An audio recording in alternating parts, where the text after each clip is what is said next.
Hello, good afternoon, ladies and gentlemen. Let me start by thanking the Zero Emission Resource Organization for this invitation to join the 2016 Zero Emissions Conference. I'd also like to thank you all for coming and discussing what is expected from Norway and indeed from every country around the world now that the Paris Agreement has entered into force. The question of what's next has certainly been in thoughts of many individuals and institutions. As I'm sure you know, and Laurent Fabius was just talking about, we just wrapped up COP22 in Marrakesh. This latest climate change conference gave some good insight into what's next. Let me share a few comments about that with all of you. First, I saw unparalleled political will to act on climate change. The momentum that carried us from hundreds of thousands of people in the streets of the People's Climate March in 2014 to an ambitious agreement in Paris last year has not diminished, and that is good news. Political will brought the Paris Agreement into force just days before this year's conference in Marrakesh, something that nobody expected last December when the agreement was agreed, setting a tone for the meeting and allowing us to hold the historic first conference of the parties to the Paris Agreement. Second, Marrakesh featured close cooperation to advance critical issues, which can be seen in the conference outcomes. Governments took a crucial step towards writing the rules of the Paris Agreement. They outlined the finance, technology, capacity building support that will enable developing countries to move towards a low-emission development and build resilience. Marrakesh featured long-term decarbonization plans from major emitters and middle-income countries. The Marrakesh Action Proclamation unites nations in the determination to implement the Paris Agreement and Sustainable Development Goals. This is all very positive and shows that governments are willing to work together. It also sends a strong signal that we have unstoppable global momentum on climate change and sustainable development. Third and finally, Marrakesh shined a light on movements in markets and in the private sector, and it highlighted climate actions by local governments.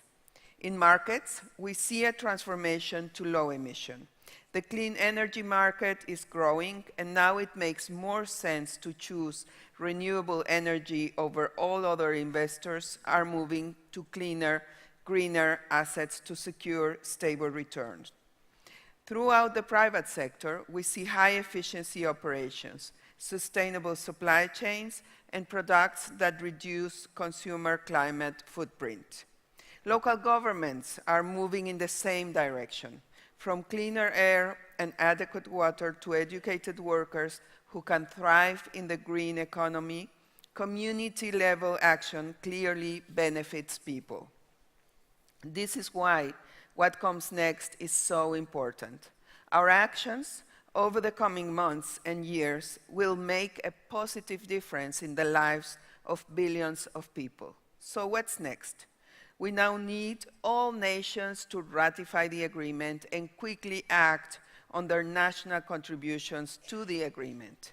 Norway is a leader in this regard.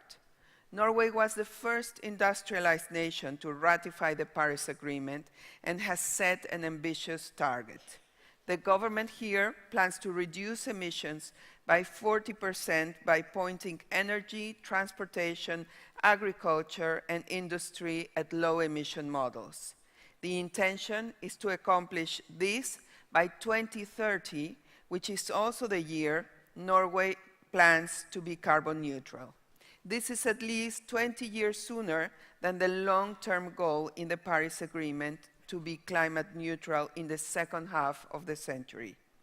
This nation has a strong history as a leader and serves as an example for how overachieving can be done by a developed country.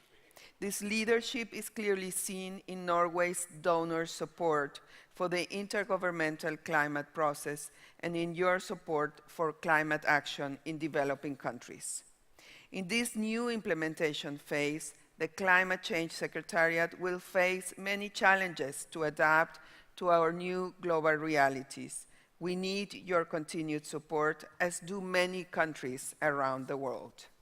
Achieving an ambitious transformation requires a rapid move towards zero-emission solutions. The Paris Climate Change Agreement and Sustainable Development Goals agreed last year provide the direction we need to go and a framework for solutions. And friends, many solutions are needed, especially in the light of the challenges we are facing, many of which were just highlighted by my dear friend Laurent Fabius. This is where you can make a significant difference. You can help Norway capitalize on this leadership opportunity by spreading low-emission and no-emission solutions across the world. The best and brightest minds, the innovators and influencers in public and private sectors, now need to step up and lead. You have the opportunity to deploy technology that shows that a move to zero-emission personal and public transportation is possible for an entire country. You can accelerate the transformation to your own green economy through financial innovation and cooperation. You can support other countries as they look to do the same. Procurement that protects forests is a great start, but there is so much more that can be done.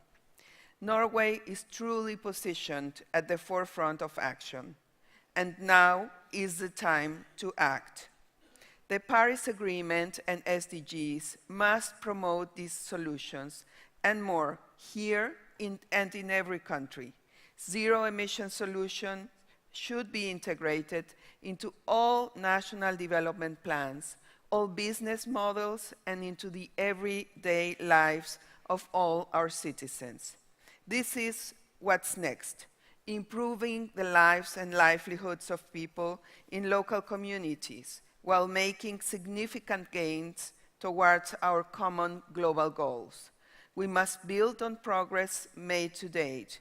We must work together to spread these solutions around the world, across societies and sectors of the economy.